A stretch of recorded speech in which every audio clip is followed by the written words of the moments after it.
नमस्कार साथियों, मेरा नाम है नितिन शर्मा। आप देख रहे हैं स्कूल से एसएससी यूट्यूब चैनल। आज की इस क्लास में हम लोग एक बेहद ही इंपॉर्टेंट टॉपिक जो प्रतियोगी परीक्षाओं की दृष्टि से हिंदी विषय में रहता है वो है संज्ञा। उसकी चर्चा करेंगे और आज की इस क्लास में हम लोग इसे पूरा कंप्लीट भी कर देंगे।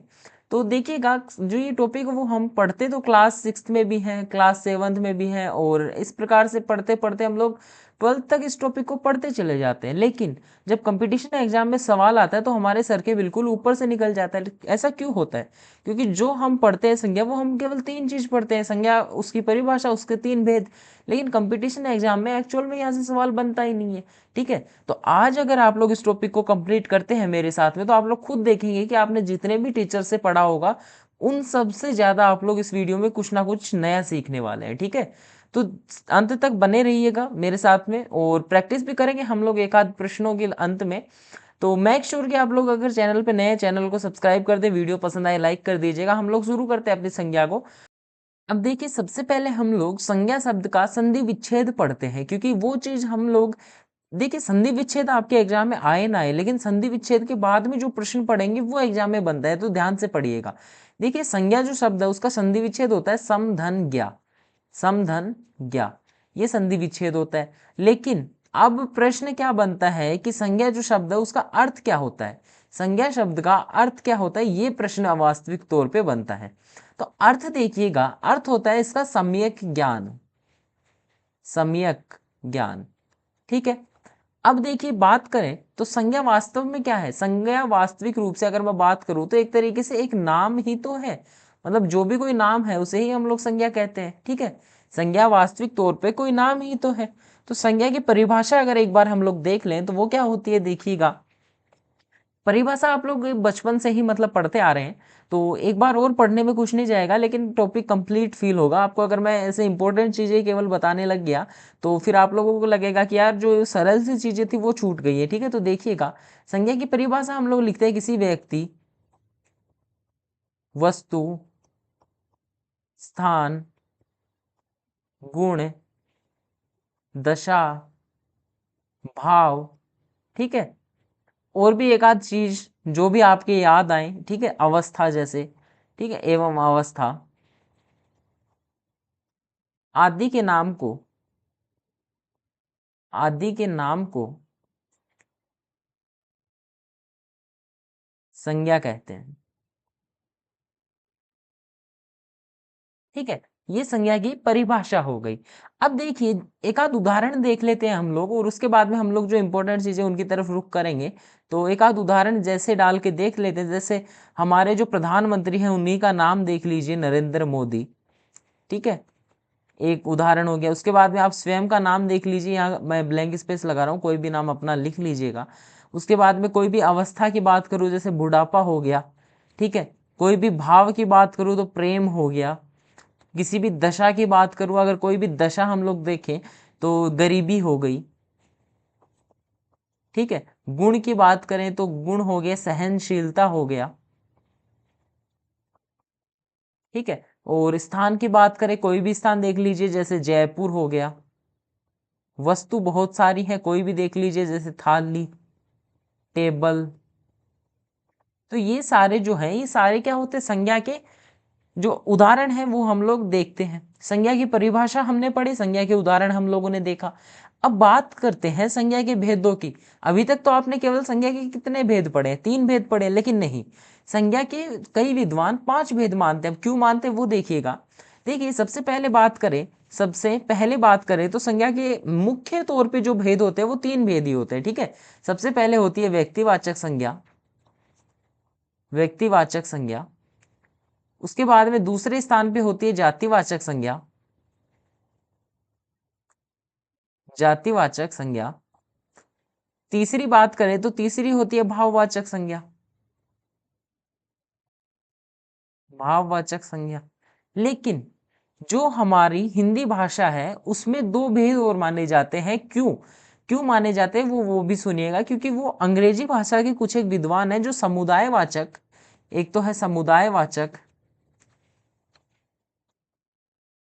ठीक है, और जो दूसरा है वो हो गया द्रव्यवाचक।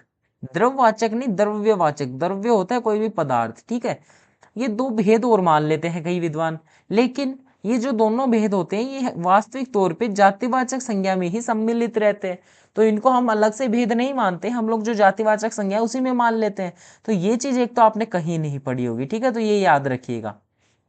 अब बात करते हैं एक एक करके। देखिए समुदायवाचक और द्रव्यवाचक क्या होते हैं उनकी चर्चा करेंगे, लेकिन सबसे पहले हम लोगों का जो मकसद है वो क्या है कि टॉपिक जो है वो कंप्लीट करना। तो हम लोग सबसे पहले देखेंगे कि व्यक्तिवाचक संज्ञा क्या होती है, ठीक है। चलिए हेडिंग लगाएंगे व्यक्तिवाचक संज्ञा, हेडिंग लगाएंगे व्यक्तिवाचक संज्ञा।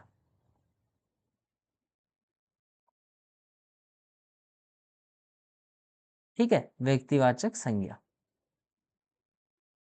अब देखिए व्यक्तिवाचक संज्ञा होती क्या है वो देखिएगा।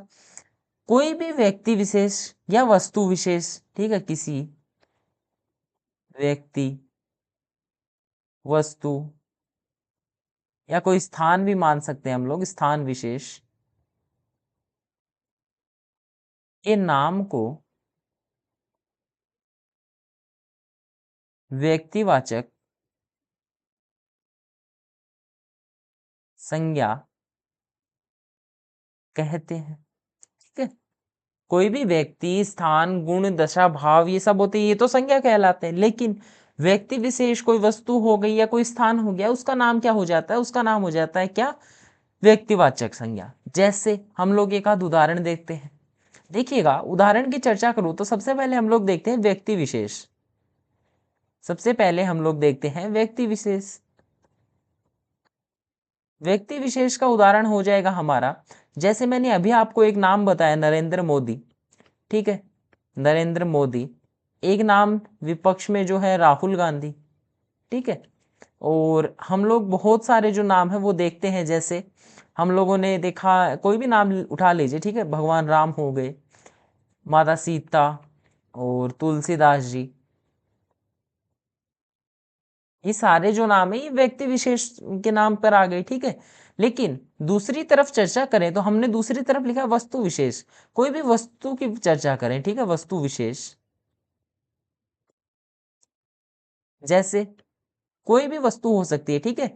कोई भी वस्तु विशेष में ऐसा कुछ नहीं है कि मतलब आप लोग एक फिक्स चीज है उसी को ले। तो जैसे मान लीजिए मैं आपको बताऊं, कोई भी एक तरीके, एक चीज सोचिएगा जरा, देखिए विशेष, जैसे मैं लिखूं सबसे पहले आपको बोलूं मशीन, ठीक है, मशीन, ये शब्द क्या है, ये वस्तु है, न कि वस्तु विशेष। वस्तु विशेष की चर्चा करें तो कोई जैसे कंपनी होगी, मान लीजिए सरिता, ठीक है, मशीन की कंपनी है, तो हम लोग बोलेंगे सरिता मशीन।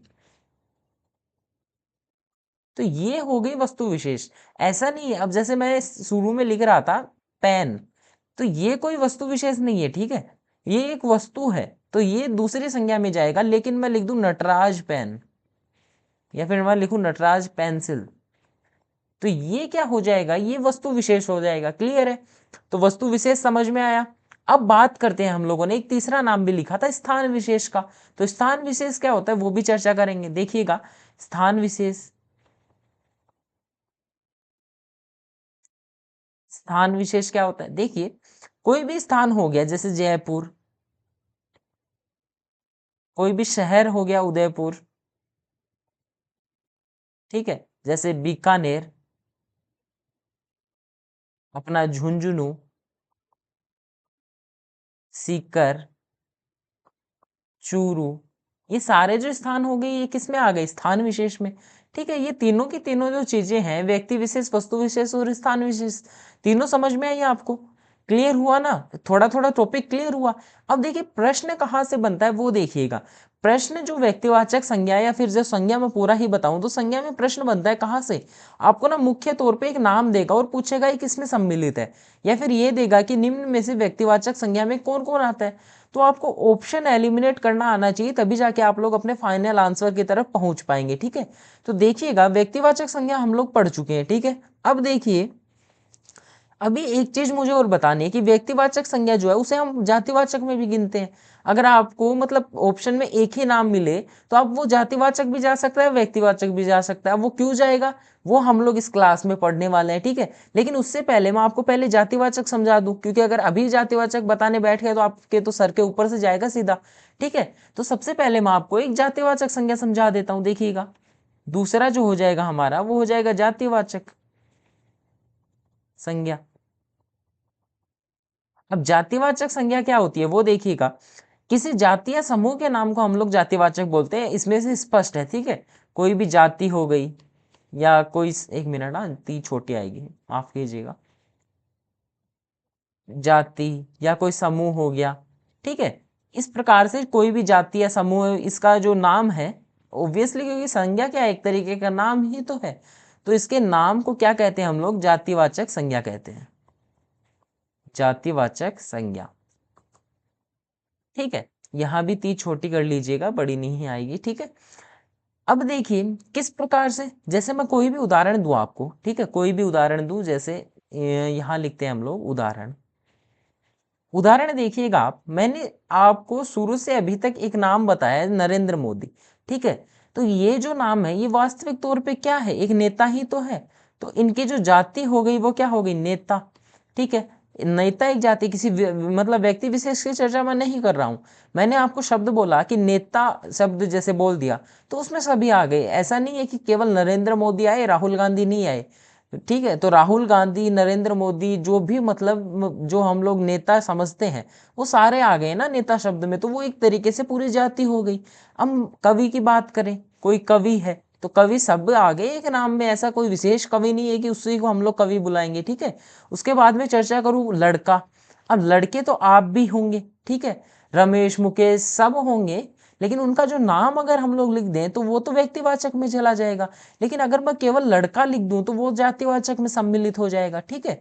अब देखिए और मैं उदाहरण दूं तो मैंने जैसे आपको यहां बताया कि मशीन, ठीक है, मशीन एक तरीके से जातिवाचक में आ गई, ठीक है। लेकिन सरिता मशीन तो वो हो गई वस्तु विशेष, तो वो व्यक्तिवाचक में चली जाएगी।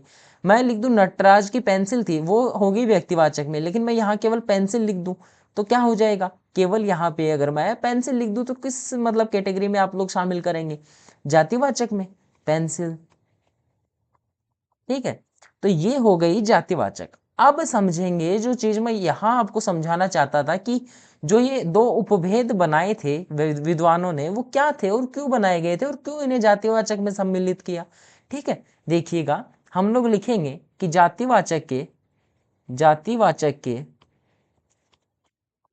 दो उपभेद माने गए हैं,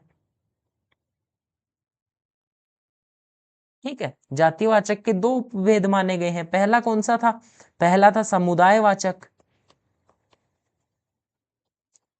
या फिर हम लोग बोल सकते हैं समूहवाचक। अब देखिए इन उपभेदों से और कुछ तो क्लियर हो ना हो, लेकिन आपका जो वो प्रश्न बनता है ना कि तीन नाम दे देगा और पूछेगा कौन जातिवाचक नहीं है, वो क्लियर जरूर हो जाएगा, ठीक है। एक नाम आता है द्रव्यवाचक, ठीक है। द्रव्यवाचक या फिर मतलब कोई भी, मतलब द्रव्य क्या होता है, एक तरह के पदार्थ, तो पदार्थ होता है द्रव्य, अन्य नाम लिखने की आवश्यकता नहीं है। तो ये जो दो भेद होते हैं ये क्या होते हैं, इनको भी समझिएगा जरा। मैं लिख दूं सबसे पहले कौन सा, समुदायवाचक। सबसे पहले मैं लिख दूं समुदायवाचक। अब देखिए समुदायवाचक क्या होता है, समुदाय मतलब एक तरीके का समूह। समूह किस चीज का हो सकता है, जैसे कक्षा, कक्षा एक तरीके का समूह है, विद्यार्थियों का समूह है वो ही तो कक्षा कहलाता है।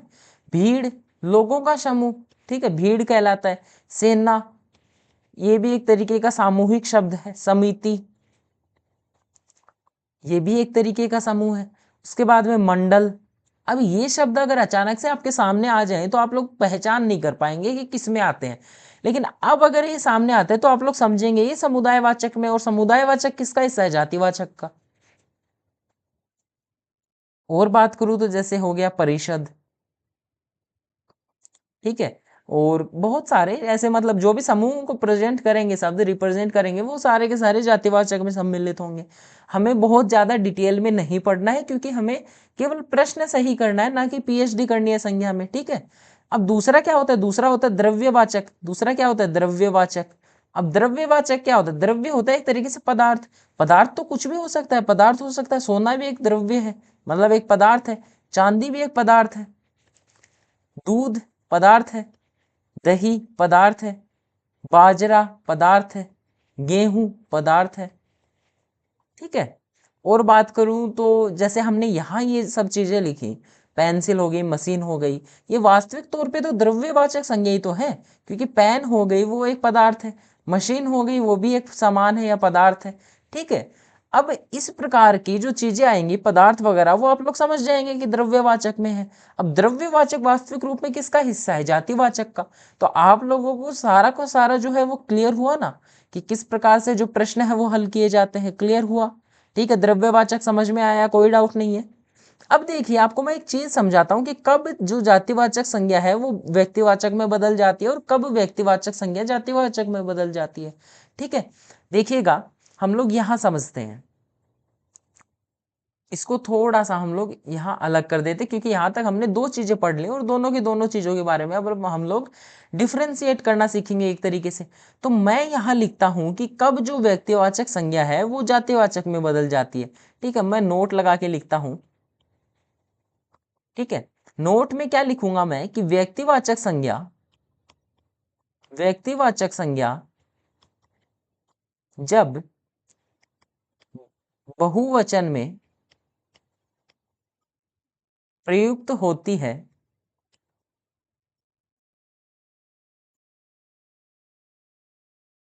तो वह जातिवाचक, एक मिनट, हाँ बस अर्थ समझेंगे आप लोग, इसको नोट कीजिए तब तक, मानी जाती है। जब व्यक्तिवाचक जो संज्ञा है वो बहुवचन में आएगी तो उसे हम लोग जातिवाचक मानेंगे। क्यों मानेंगे? अब एक ना फेमस उदाहरण देता हूं मैं आपको, प्रश्न भी पूछा जाता है उसी का एग्जाम में, और एक उदाहरण देता हूं, जब हर कोई टीचर पढ़ाता है तो वो ही लिखता है। ठीक है, देखिएगा, मैं लिखूं, ठीक है, सबसे पहले मैं एक उदाहरण लिखता हूं, एग्जाम्पल। पहला उदाहरण में मैं ए लिखता हूं, राम ने रावण को मारा। ठीक है, राम ने रावण को मारा, सीधी सी बात है, मारा पता है। ठीक है, एक मैं उदाहरण लिखता हूं कि हर घर में रावण बैठे हैं। ठीक है, एक उदाहरण लिखता हूं, हर घर में रावण बैठे हैं।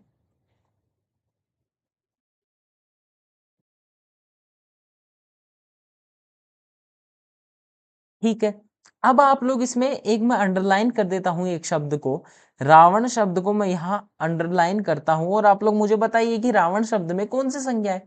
अब ऐसे तो आप लोग सीधा सीधा बोलोगे रावण एक व्यक्ति का नाम है, व्यक्तिवाचक संज्ञा होगी। जी आप सही हैं, आप गलत नहीं है, अपने स्थान पे आप सही हैं, जितना आपने पढ़ा है उतने के तरीके से आप लोग सही हैं। ठीक है, जो पहला वाक्य है वो सिंपल है, नॉर्मल शब्द है रावण। ठीक है, तो ये हो गया व्यक्तिवाचक। ठीक है, लेकिन आप लोग दूसरे शब्द में भी अगर रावण बता रहे हैं तो मैं आपको गलत नहीं बोलूंगा, क्योंकि आपने जितना पढ़ा उस हिसाब से आप लोग सही हैं। लेकिन आप लोग जरा सोचिए, मैंने आपको जातिवाचक में ये समझाया था कि जब आप लोगों को किसी कैटेगरी का बोध हो जाए, ठीक है, कोई कैटेगरी आपको लग जाए, जैसे नेता, नेता एक कैटेगरी तो थी, कवि एक कैटेगरी थी, लड़का कैटेगरी है। ठीक है, तो आप लोग वहां जातिवाचक कर देंगे। अब हर घर में रावण बैठे, क्या हर घर में बच्चों का नाम रावण होता है? नहीं होता। यहाँ रावण प्रवृत्ति की बात की जा रही है, कि रावण की जो मानसिकता थी, जो अहंकार रावण में था, उसकी चर्चा की जा रही है, कि हर घर में रावण जैसे जो व्यक्तित्व के लोग हैं वो बैठे हैं। तो रावण एक कैटेगरी हो गई। ठीक है, तो यहाँ हम लोग रावण शब्द में लिख देंगे जातिवाचक संज्ञा। क्लियर है? समझ में आया? तो ये वो चीज थी ना जो हर कोई टीचर नहीं पढ़ाता, और एग्जाम में प्रश्न बनता है। ठीक है, अब मैं आपको एक प्रश्न, मतलब एक प्रश्न ही मान लीजिए होमवर्क के लिए देता हूं। ठीक है, आप लोग सब मुझे कमेंट सेक्शन में बताएंगे कि इसमें क्या होगा। मैं आपको एक शब्द देता हूं, चंदावर युद्ध में जयचंद मारा गया। सबसे पहला, चंदावर युद्ध में जयचंद मारा गया। ठीक है, अब दूसरा मैं शब्द देता हूं, देश को जयचंदों से सावधान रहना चाहिए। एक मैं आपको ये देता हूं। अब आप लोग मुझे बताइए कि ए में कौन सी संज्ञा होगी, जयचंद में, अंडरलाइन जयचंद है भाई, ठीक है। और बी में जयचंद में कौन सी संज्ञा होगी, ये आपका होमवर्क है, आज आप लोग मुझे कमेंट सेक्शन में ये बताएंगे। क्लियर है, कोई दिक्कत नहीं है, आप लोग बता देंगे, आप लोगों को समझ में आया होगा तो ठीक है। अब मैं आपको समझाता हूं कि जातिवाचक संज्ञा जो है वो कब व्यक्तिवाचक संज्ञा बन जाती है, ठीक है। देखिएगा, यहां लिखते हैं, नोट लगाते हैं।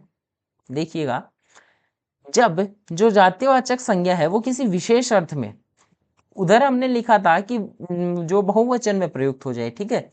जातिवाचक संज्ञा किसी विशेष के लिए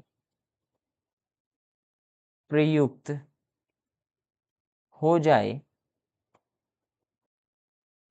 तो वह क्या कहलाती है, व्यक्तिवाचक।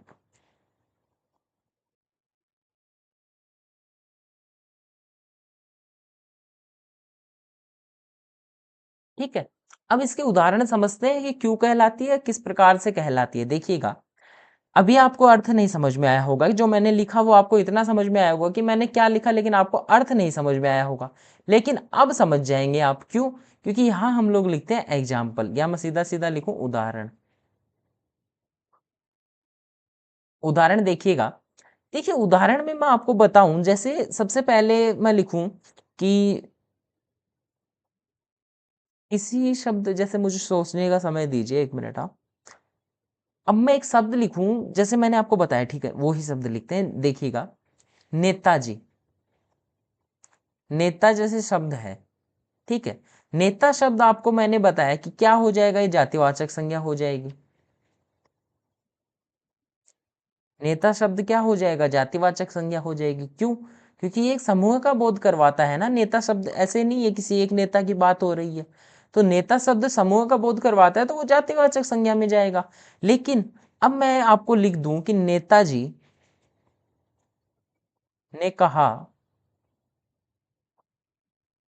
तुम मुझे खून दो, मैं तुम्हें आजादी दूंगा। ठीक है, अब ये जो लाइन है, ये आप लोगों को पता है। जैसे मान लीजिए इसको मैं ए दे रहा हूं, इस शब्द को ए और इस शब्द को बी से लिखेंगे हम लोग, ठीक है। ए में आपको पता है जातिवाचक संज्ञा है, लेकिन बी की बात करें तो बी में आप लोगों को क्या लग रहा है, क्या कोई ग्रुप लग रहा है, नहीं लग रहा। आपको दिख रहा है साफ साफ कि यहाँ नेताजी जो शब्द है वो नेताजी सुभाष चंद्र बोस के लिए प्रयुक्त हुआ है, सुभाष चंद्र बोस। तो अब यहाँ पे एक व्यक्ति के लिए प्रयुक्त हुआ है, तो ये व्यक्तिवाचक संज्ञा हो जाएगी, व्यक्तिवाचक संज्ञा। तो क्लियर हुआ ना कुछ, कि जातिवाचक संज्ञा कब व्यक्तिवाचक बन जाती है और व्यक्तिवाचक संज्ञा कब जातिवाचक बन जाती है, ठीक है। क्लियर हुआ, कोई डाउट थोड़ी ना हुआ अभी। चलिए, अब देखिए, मैं आपको एक आध प्रश्न और देता हूं कि एक इसी का उदाहरण समझिएगा जरा।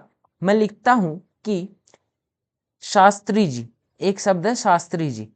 अब शास्त्री जी जो है वो शब्द किसी एक के लिए प्रयुक्त नहीं हुआ, पहली बात, सीधी सी बात है, बहुत सारे शास्त्री हैं भारत में, और उन सबके लिए ये शब्द प्रयुक्त हुआ, तो ये जातिवाचक संज्ञा में जाएगा। किस में जाएगा, ये जातिवाचक में जाएगा। लेकिन मैं यहीं पे लिख दूं कि शास्त्री जी ने कहा कि जय जवान जय किसान, तो ये जो शब्द है, ये जो पंक्ति है, ये किसी विशेष व्यक्ति ने कही थी। तो यहाँ पे हम लोग क्या देखेंगे, यहाँ पे देखेंगे कि ये जो शास्त्री जी शब्द है ये व्यक्तिवाचक संज्ञा के लिए प्रयुक्त हुआ है। क्लियर हुआ, कोई डाउट नहीं है अभी। क्लियर हुआ ना कि व्यक्तिवाचक कब जातिवाचक बन जाती है और जातिवाचक कब व्यक्तिवाचक बन जाती है, ठीक है।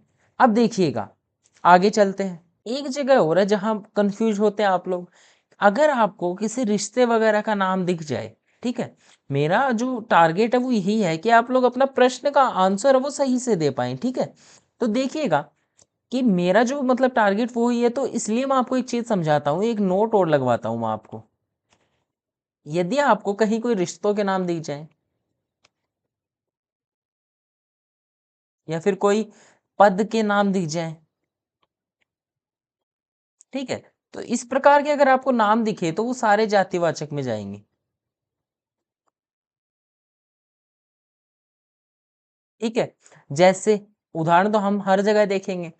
अगर रिश्तों की बात करूं मैं, तो जैसे मुझे शब्द दिखा चाचा, मुझे शब्द दिखा मामा, ठीक है, मुझे शब्द दिखा नाना या नानी, ये सारे जो उदाहरण है ये जातिवाचक में जाएंगे। ठीक है, जातिवाचक में चले गए। और अगर जैसे मैं बात करूं प्राकृतिक आपदा की, जैसे बाढ़ हो गया या फिर सुनामी हो गया या फिर ज्वालामुखी में बोलूं, ये सारे जो शब्द हैं ये चले जाएंगे किसमें, जातिवाचक में। ठीक है, तो यहां तक क्लियर हुआ। अब मुझे नहीं लगता कि आपका कोई प्रश्न है वो गलत होगा। ठीक है, कोई भी, मुझे नहीं लगता आपका प्रश्न, एक भी प्रश्न गलत होने वाला है यहां तक जहां तक हमने पढ़ा है उसमें। अब बात करते हैं एक अंतिम संज्ञा, भाववाचक संज्ञा की, और इम्पोर्टेंट है। ठीक है, प्रश्न यहां से भी बनता है और इम्पोर्टेंट है क्योंकि संज्ञा एक छोटा सा टॉपिक है, लेकिन उसे हमें डिटेल से पढ़ना होता है। क्यों? क्योंकि वहां से प्रश्न बहुत सारे बनते हैं। ठीक है, हर एग्जाम में ऐसा तो है नहीं ना कि प्रश्न रिपीट हो जाएगा, तो प्रश्न तो बनते हैं। तो इसी कारण से हम लोगों को इसको पढ़ना रहता है और वो भी डिटेल में पूरा। तीसरी संज्ञा आती है हमारे सामने, भाववाचक संज्ञा। भाववाचक संज्ञा, देखिएगा ये क्या होती है। एक मिनट, हाँ जी। देखिए भाववाचक संज्ञा क्या होती है, कोई भी भाव हो गया, सीधा सीधा नाम से ही दिख रहा है, कोई भी गुण हो गया, कोई भी दशा हो गई, व्यक्ति की स्थिति जो मैंने गरीबी अमीरी वो बताई, या फिर कोई अवस्था हो गई, बुढ़ापा, बाल्यावस्था जैसे होती है। ठीक है, साइकोलॉजी में आप लोग पढ़ते हैं अवस्थाओं के बारे में, वो सारी अवस्थाएं भाववाचक संज्ञा होती है। ठीक है, इस प्रकार का कोई भी नाम आए तो वो सारी की सारी भाववाचक संज्ञा होगी। भाववाचक संज्ञा क्लियर है। जैसे इसका उदाहरण बहुत इंपॉर्टेंट है, ध्यान से देखिएगा। भाव की बात करूं मैं, भाव क्या होता है, प्रेम, द्वेष, ईर्ष्या, सभी तो मन के भाव हैं। ठीक है, गुण की बात करूं, गुण क्या है, कोई आदमी पवित्र है तो पवित्रता गुण है, सरलता गुण है, ईमान, एक मिनट, ईमानदारी, न छूट गया ना, ईमानदारी गुण है। ठीक है, ईमानदार तो विशेषण है लेकिन ईमानदारी गुण है। क्लियर है ना। अब जैसे मैं बोलूं तो इसका अंतर हम लोग समझेंगे। ठीक है, इसी क्लास में समझेंगे, तो एंड तक देखिएगा, क्योंकि जो एंड तक देखेगा उसको भी कुछ फायदा होना चाहिए। अगर यहीं पे सब कुछ बता देंगे तो आप लोग तो फिर वीडियो छोड़ के चले जाएंगे। ठीक है, लास्ट तक देखिएगा, आपको बहुत कुछ सीखने को मिलेगा। ईमानदारी देखा हम लोगों ने, कोई दशा, दशा होती है जैसे कोई गरीबी अमीरी। ठीक है, गरीबी अमीरी। और बात करूं तो मैं, अब अवस्था देख लेते हैं एक आध अवस्था, तो अवस्था बुढ़ापा हो गया, बचपन, जवानी, बुढ़ापे को हम लोग प्रौढ़ता शब्द से भी लिखते हैं, प्रौढ़ बूढ़ा होता है और प्रौढ़ता। ठीक है, शैशव, जब शिशु अवस्था जैसे 0 से 2 साल की जो होती है। ठीक है, ये सारी की सारी जो है ये भाववाचक संज्ञा के उदाहरण है। ठीक है, समझ में आया, कोई दिक्कत नहीं होगी। भाववाचक संज्ञा वास्तविक तौर पे हम लोग जैसे शब्द बनते हैं भाववाचक संज्ञा में, वो दो प्रकार के बनते हैं। ठीक है, एक दो शब्द तो आप लोगों ने देखे होंगे कि ऐसे कैसे चलते होंगे, आपको अर्थ भी नहीं पता होगा इनका, लेकिन वो चलते हैं। पहला एक प्रकार होता है रूढ़ भाववाचक संज्ञा। ठीक है, दूसरा प्रकार होता है यौगिक भाववाचक संज्ञा।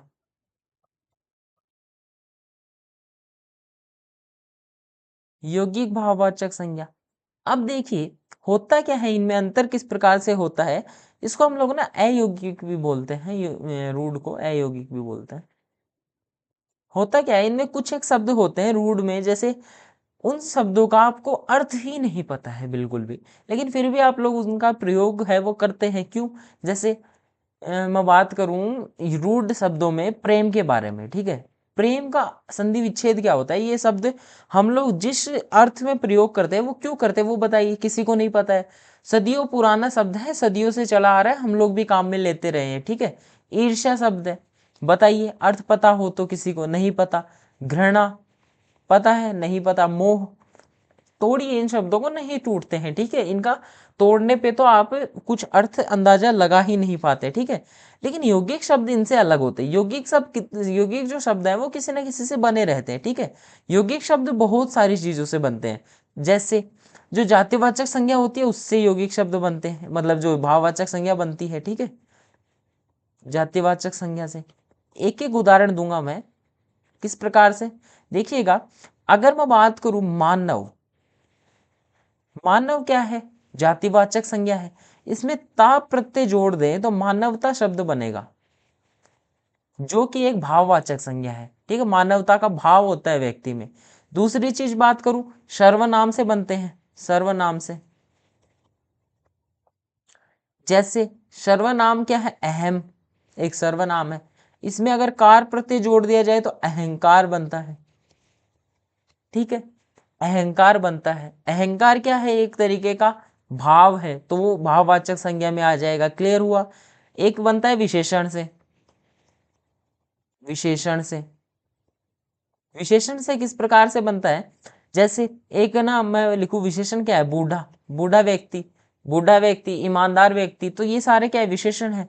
लेकिन इसमें अगर मैं आपा प्रत्यय जोड़ दूं या आपा शब्द जोड़ दूं तो क्या आएगा, बुढ़ापा। अब बुढ़ापा क्या है, एक तरीके से भाववाचक संज्ञा है। क्लियर हुआ। तो यहाँ पे हम लोगों ने तीन तरीके से तो सीख लिया, दो तरीके हो रहा है वो और देख लेते हैं। एक क्रिया से बनता है, ठीक है। क्रिया का उदाहरण जैसे मैं आपको बताऊं, क्रिया का, एक मिनट, हाँ सोचने दीजिए। जैसे हाँ, लिखना, लिखना एक क्रिया है। इसमें अगर हम लोग आवट जोड़ दें तो हमारा जो अर्थ बनेगा, जो शब्द बनेगा, माफ कीजिए, वो बनेगा लिखावट। लिखावट क्या हो गई, एक तरीके से भाववाचक संज्ञा, ठीक है। क्रिया से भी बना दिया। एक बनता है अवयव से, अव्यय से। अव्यय से किस प्रकार बनता है, जैसे दूर एक अव्यय है प्लस ई, दूरी, दूरी क्या हो गई, भाववाचक संज्ञा हो गई। एक और उदाहरण दूं, समीप एक अव्यय है, इसमें अगर यह जोड़ दूं मैं तो सामीप्य बनता है, सामीप्य जो कि एक अव्यय है। क्लियर हुआ, सब कुछ क्लियर हुआ ना यहाँ तक। तो देखिए, एक आध जैसे आपको और बताऊं अगर मैं किसी का, तो सामीप से अगर आप लोग ता जोड़े तो समीपता बनता है।